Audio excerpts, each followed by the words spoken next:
The two Diesels surveyed the shed. "It's time, 7101, said one, that we took this railway over. Shush, 199. It's their railway after all." "Not for long," persisted 199. "Our controller says steam engines spoil our image." "Of course we do," snapped Duck. "We show what frauds you are. Call yourselves engines? If anything happens, you care nothing for your trade. You just moan for a fit-up. We bring it home, if only on one cylinder." "Nothing," boasted 199, "ever happens to us. We are reliable." Vulgar noises greeted this. "How rude," said 199. "You asked for it," growled 7101. "Now shut up." Next day, Henry was rolling home tender first. "I'm a failed engine," he mourned. "Lost my regulator. Driver says it jammed wide open, and he can't mend it till I'm cool. However," he went on, "I got steam, and driver can use my reverser, but it would happen after Duck fooled me with those tenders. Now they'll laugh at me again." He reached a signal box and stopped, whistling for a road. Opposite the box, on the up line, stood Diesel 199 with a train of oil tankers. Worse and worse, thought Henry. Now old Reliable will laugh at me too.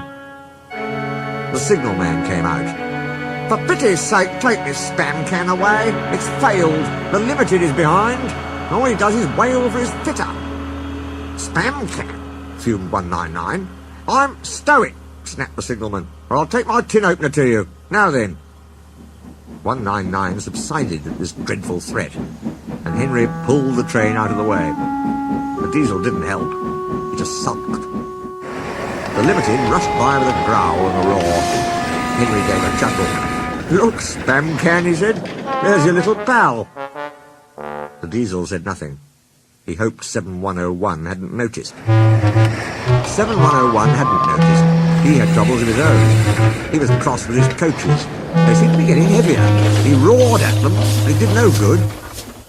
Engines have a pump called an ejector, which draws air out of the train's brake pipes to keep the brakes off. If it fails, air leaks in and the brakes come on, gently at first, then harder and harder.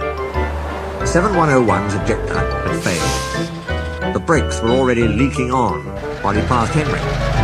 He struggled on for half a mile before being brought to a stand, growling furiously, unable to move a wheel. "Well, well, well. Did you hear what Signalman said? I thought they'd be laughing at me," chuckled Henry. "Now the joke's on them." "Moving two dead Diesels and their trains," said his driver thoughtfully. "That's no joke for a failed engine. Do you think you can do it?" "I'll have a good try," said Henry with spirit.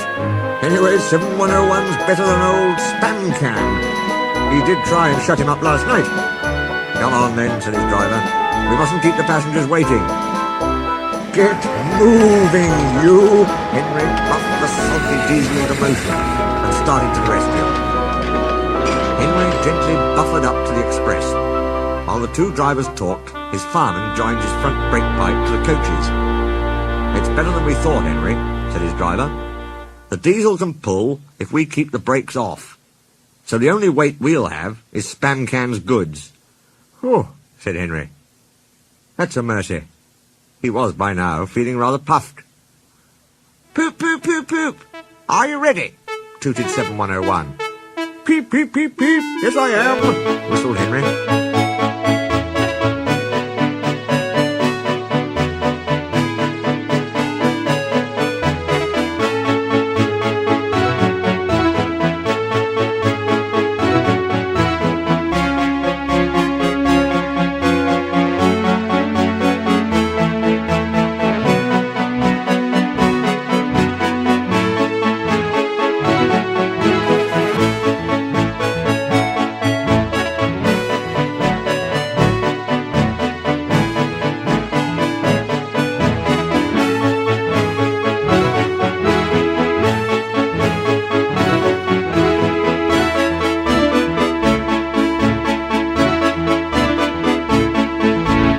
Donald and Flying Scotsman were waiting.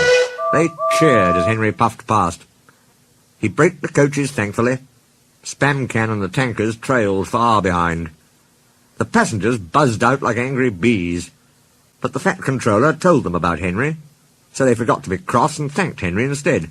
They called him an enterprising engine and took his photograph. They were thrilled, too, when Flying Scotsman backed down on their train. If the guard hadn't tactfully shooed them to their coaches, the train would have started later than ever. Donald took the goods. "Return 199 to the other railway," ordered the Fat Controller. "I will write my views later." Henry and 7101 went away together. "I'm sorry about last night," ventured the Diesel. "That's all right. You did shut old Reliable up." "And," said the Diesel ruefully, "made a fool of myself today, too." "Rubbish. A failed ejector might happen to anyone. I'd lost my regulator." "You? Failed?" exclaimed the Diesel. "And yet—" His voice trailed away in admiration. "Well," said Henry, "emergency, you know. Trains must get through." 7101 said no more. He had a lot to think about.